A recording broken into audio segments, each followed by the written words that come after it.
imekuja ikiongezeka. Guns hata siku ya KANU haijakosa. Lakini there was a control, lakini imeenda ikifanya nini? Ikiongezeka. Na hiyo ukosaji wa kazi imeongezea zaidi. Lakini what I want to say is this.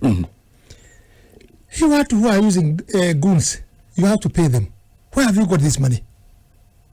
Yako ya kutosha wewe na kupeana pesa ndio uingie kwa uongozi. That's what I'm saying. We are going to elect bad leadership. Kwa sababu ya kutumia pesa na guns. Kwa sababu mtu mvumilivu kama sasa mimi.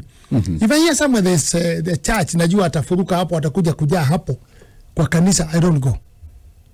Nikisikia kuna mazishi na ndasikia wote watajaa huko. Na watapewa nafasi kwa sababu pia kanisa sinataka sadaka. Ikikataza hawa watu na wanafuasi wao waongee, sitakosa sadaka. So inafungua kila mtu waongee, lakini inaomba watu waongee kwa njia. Lakini kukata microphone namna hii, watu wanaanza kushambuliana. Na ni kwa nini? Ni kwa kanisa. Kama hiyo system itakuwa namna hiyo, wacha nikupe mfano. For now, I have realized something, maybe other areas. Kwetu, kuna mjumbe mmoja wa town, anabeba watu 900 kutoka Nyandarua na kutoka kwangu Dunduli. Anaveli hiyo watu anapeleka kuregister hawa Nakuru ili wasapoti yeye. He did that.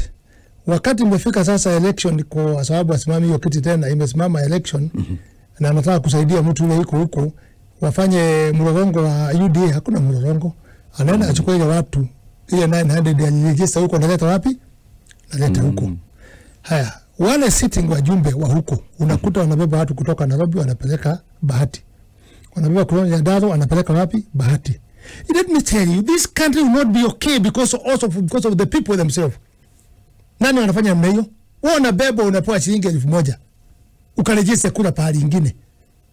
What do you think you are doing? Na unalia development na kuwa na peace. How will it happen? Wewe mwenyewe unatoka hapo unapeleka kwa constituency zingine.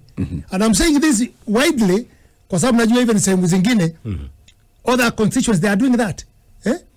Why do you agree for 1000 uende uregister kula pahali fulani? The risk ya kutoka huko siku ya kampeni kuja huko, ukikutana na hao wengine simuta crash. Wakijua siwa huko simutakuwa na vita. Na hawa wenyewe wanalia shida ya uongozi. They are also part of messing. Ukichagua mtu utaangalia kama sasa constituency kama ya Bahati, unaangalia maybe about 9,000 votes ilikuwa kutoka nje. So the right of the people of Bahati did not get the right of electing the person they want.